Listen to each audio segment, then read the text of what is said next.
All right, so today we're diving into Ooh, fun. one of the most anxiety-inducing chapters, I think, in Frankenstein. Definitely. We're looking at chapter 20, Okay. and it's all about scientific ambition and the Uh-huh. unintended consequences Yeah. that can really Come back to bite that. come back and bite you. Yes. So buckle up. buckle up, everybody. Yes, Victor Frankenstein is really wrestling with a Big decision. life or death decision here. Yeah. Should he create a second creature? Right. A companion for the first one? Yeah. He's terrified Understandably. of the potential fallout. Yeah. And Shelley really doesn't hold back in showing us why. She doesn't. No, She paints a very vivid picture of his internal struggle. she does. Right. It's not just a simple yes or no for him. Exactly. Yeah. Imagine yourself in a moonlit laboratory. Ooh, spooky. Instruments gleaming all around you. Okay. This is where Victor is agonizing over the possibilities. His fear isn't just about a second monster running amok. Right. It's deeper than that. Yeah.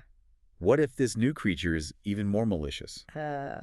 What if they refuse to be isolated? Okay. And instead... What if they team up? Yeah. That would be a terrifying sequel. Imagine Frankenstein 2.0. A race of devils, as Victor puts it. Oh my... Multiplying and wreaking havoc. Yeah. That's his ultimate nightmare. Yeah. And remember, this is 1818. Yeah. The very idea of humans creating life Oh, yeah. was radical, almost Yeah. blasphemous. It's like he's opened a Pandora's box Yes. of scientific possibility. Exactly. And he's not sure he can close it. He can't put the lid back on. No. Shelley really taps into That anxiety. that societal anxiety about scientific progress. You Yeah. know, Victor's trembling hands, Yeah. the gothic imagery of the lab, it all heightens the sense of dread. Uh-huh. And then, to make matters worse, the creature suddenly appears at the window. Oh, no. Talk about a dramatic entrance. He can't escape it, can he? Yeah, he can't. It's like a constant reminder Like a shadow. of his actions. Yeah. Almost like a living embodiment of his guilt. Exactly. But why does the creature want a companion so badly? That's where Shelley really gets us thinking. Yeah. It's not just a mindless monster demanding things. Yeah. She gives the creature a voice, Okay. and he expresses a profound loneliness and a longing for connection. So it's not just about power or revenge. No. It's about, He argues that he, yeah, like any other being, deserves companionship. it's about belonging Yes, that makes the creature much more human. precisely. Yeah. And the way he articulates this need, Right. his eloquence, Yeah. directly challenges the traditional view of a monster as purely evil or mindless, Uh-huh. but his plea is followed by a chilling vow. Okay. I will be with you on your wedding night. Ooh. Okay, that's chilling. Sends shivers down your spine. Yeah. It's not just a threat, Right. it's a perversion of something joyful and sacred. It really is. It shows how deeply the creature understands human emotions Mm-hmm. and how we can manipulate them. Right. There's also a power shift happening here. Interesting. The creature, once completely subservient to Victor, Yeah. is now asserting dominance. Okay. He's become a force to be reckoned with. Yeah, so Victor's clearly shaken by this. He is. What does he do? Well, Does he give in and create a companion? he's very close to doing just that. Mm. You can almost feel the pressure building. Right. But then he's struck by the potential horror Yeah. of what he's about to unleash. Uh-huh. In a moment of desperation, he destroys the half-finished creation, Wow. tearing it apart before it can come to life. That's a pretty drastic move. It is. He's obviously terrified. Yeah, But is there more to it than just fear I think so. of the consequences? Yeah. Is this also a moral awakening for Victor? It's a pivotal moment, isn't it? I think so. He's finally confronting the true weight of his actions. Not just for himself, but for the world. Right. He chooses, at least for now, Yeah. to bear the burden of his creation alone. But does the creature just accept this? That's a great question. I have a feeling things are about to get a whole lot more complicated. Oh, you can be sure of that. Oh, boy. This is just the beginning Uh-oh. of a very dark and twisted journey. So the creature is denied his companion. Yes. Victor's clearly not in a good place. No. And we're left wondering what will happen next. And the big question looming over everything Yeah. is, who bears the ultimate responsibility for this tragedy? Ooh. Yeah, This deep dive is already getting intense. it is. Stay tuned, because we're just scratching the surface Just the tip of the iceberg. of the moral dilemmas Yeah. and anxieties in Mary Shelley's Frankenstein. Absolutely. So last time we left Victor Oh, yeah. in a very precarious position, Yeah. having destroyed that potential companion for his creature, Right. now facing this chilling promise of revenge. Yes. And as we go further into Chapter 20, Yeah. we see Victor fleeing his laboratory, Okay. seeking solace amidst the vast expanse of nature, Yeah, he's trying to get away. desperate attempt to escape the consequences of his actions. Yeah, from the creature, but also Yes. from his own guilt, I imagine. Exactly. Yeah. He seems to be caught between Right. two conflicting desires. Like what? On one hand, he wants to isolate himself, disappear into the wilderness, Okay. forget the nightmare he's created. Yeah. But at the same time, Yeah. he yearns for human connection, Right. for the comfort and support of his loved ones. He wants that support system. He does. Yeah. And Shelley's descriptions of the landscape Yeah. mirror Victor's inner turmoil. That's interesting. He finds himself on a barren rock, Okay. surrounded by this wild beauty of nature, yet feeling utterly alone. Right. She even describes him Yeah. as a restless specter wandering the aisle. Oh, wow. Really emphasizes his ghostly, Yeah. almost disembodied state. It's as if he's become a ghost, Exactly. haunting his own life, Yeah. unable to escape. The specter of his past actions. Yeah, and then a letter arrives from his friend Clerval. Oh, yes. Right.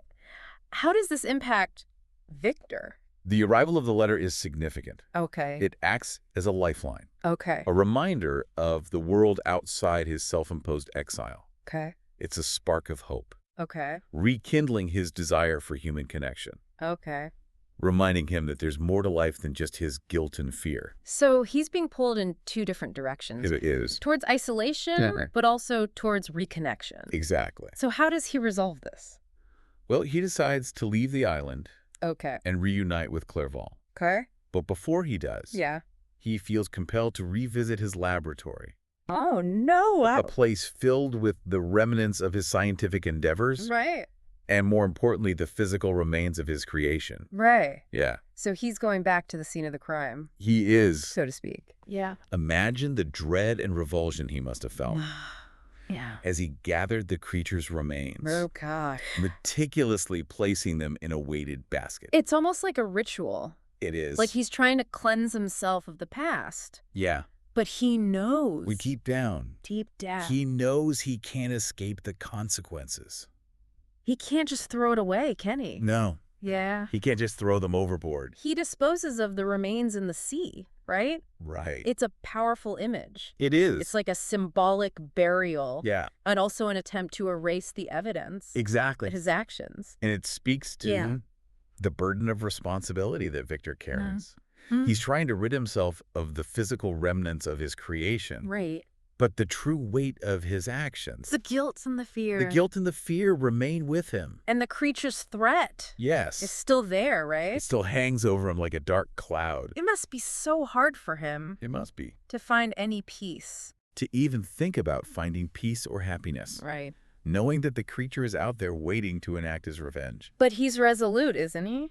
He is. In his decision to not create this companion. Yes, he refuses to give in. Yeah, it's like he's finally understanding. It's a testament to his evolving sense of morality. Right. He's Yes. finally realizing the true cost of his unchecked ambition. It's like he's realizing some line shouldn't be crossed. Yes, Right. he chooses to bear the weight of his past actions, Yeah. rather than risk unleashing further horror upon the world. So what happens next? Does he find any peace He attempts to. after this symbolic act of disposing of the remains? He attempts to seeking solace in a moment of respite. Okay. He sets sail in a small skiff, Okay. hoping to find some peace on the water. All right. Exhausted from his emotional turmoil, he falls into a deep sleep. Uh-oh. However, Uh-oh. his attempt at tranquility is shattered Oh, no. by a sudden and violent storm. It's like a metaphor It is. for his inner turmoil. Precise. Right. He loses control of the skiff, Oh, gosh. driven further and further out to sea, Yeah. completely at the mercy of the elements. Oh, man. And in this moment of despair, Yes, in this moment of utter despair, I think she's going to die. believing he's about to die, Yeah. he cries out, What does he say? "Fiend, your task is already fulfilled." So he thinks he's been defeated That's what he thinks. by his creation. Yes. He thinks he's going to pay the ultimate price. But as we know, Mary Shelley loves her plot twists. Oh, boy. Here we go. The storm subsides as quickly as it arrived. Okay. The clouds break, and land appears on the horizon. Uh. Relief washes over Victor, a flicker of hope amidst the darkness. However little does he know. Yeah. His troubles are far from over. Out of the frying pan into the fire. Precisely. So what happens when he gets to this new shore? Victor manages to steer his battered skiff towards a small Irish town, Okay. expecting a warm welcome, Yeah, at least some kindness. or at the very least some basic human kindness. Right. He's instead met with suspicion and fear. Really, that's a harsh reception. It is. After surviving a near-death experience. They immediately eye him with distrust, Okay. whispering amongst themselves, Oh. their faces a mixture of curiosity and fear. So why are they so scared of him? Well, Victor is exhausted. Okay. His clothes are probably tattered from the storm, Okay. and he's clearly agitated. He's probably a bit worse for wear. To them, he looks suspicious, Yeah. like someone who's running from something, Yeah. or worse, someone with something to hide. Okay. And this fear is soon directed squarely at Victor Right. when a man steps forward from the crowd Okay. and instructs him to follow him to Mr. Kerwin. Who's Mr. Kerwin? He's a magistrate, Okay. a local law enforcement official. Okay. And the reason Victor is being summoned sends a chill down his spine. What? What's going on? A gentleman was found murdered the previous night, Uh-oh.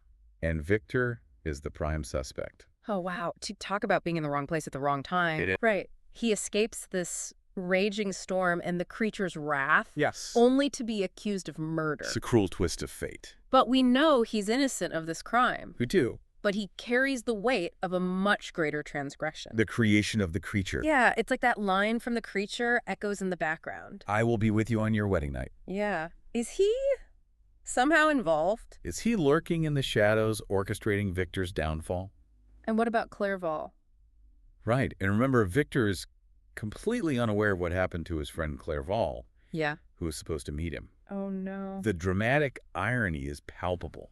So he's surrounded by these people who think he's a criminal. He is. He has no one to turn to. No one to vouch for his innocence, Plus, we've got the creature's threat. looming over everything. So is this the end for Victor? Well, Shelley leaves us hanging at the end of chapter 20, with Victor facing this grim accusation. Oh. But she does give us a chilling hint of what's to come. Oh, lost the... When she writes, "Little did I then expect the calamity that was in a few moments to overwhelm me and extinguish in horror and despair all fear of ignominy or death." So his nightmare is far from over. It sounds like he's about to face something even more horrifying. This deep dive is getting really intense. It is. Stay tuned for the final part Yes. of our exploration of Chapter 20 of Frankenstein. Where we'll uncover Yeah. the true extent of Victor's predicament Okay. and the lasting consequences of his actions. Last time we left, Victor facing some pretty serious stuff. Oh, yeah. Suspected of murder. Right. In a completely strange town. Isolating. Totally isolated, yeah. And with the creature's threat still hanging over him, It's a lot. Chapter 20 really throws Victor into the depths of despair. It does. But even though it ends on this cliffhanger, Yeah. it gives us so much to think about. It really makes you think about, like, The ripple effects. the ripple effects of our actions. Especially when you're delving into uncharted scientific territory. Yeah. You said it.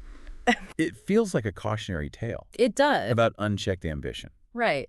Victor was so driven He was. by that thirst for knowledge, pushing those boundaries of science. Yeah, but in his quest to create life, Yeah.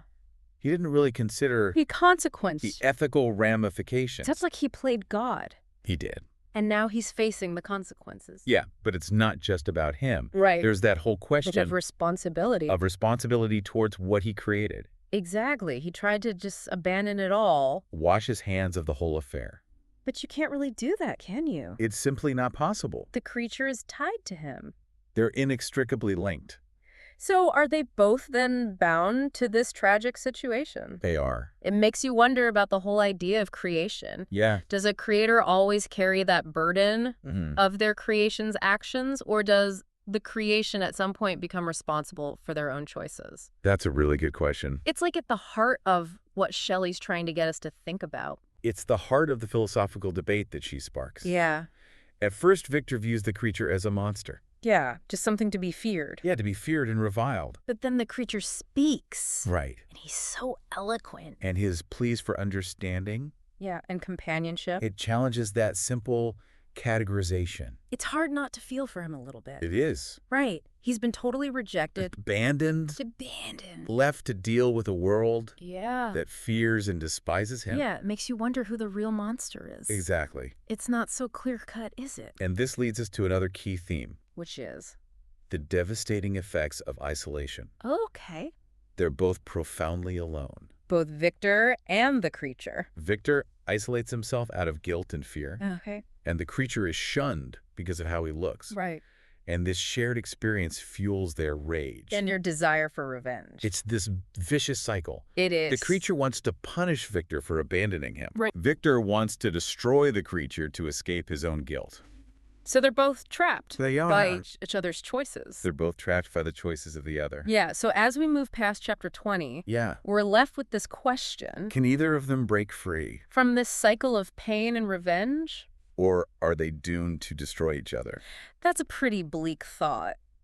It is. But it really gets to the heart to the core. of Frankenstein, Yes. right? The consequences of playing God. Yeah.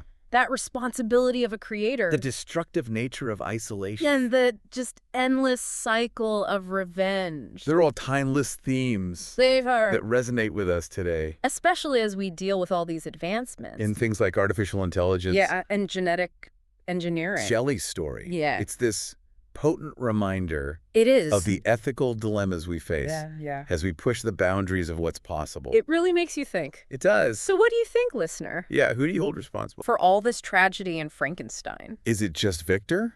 Yeah. Or does the creature bear some responsibility for his own choices? It's a tough question. It is. No easy answers. No. But it's worth thinking about It is. as we continue to explore science. And the human condition. Thanks for joining us. On this deep dive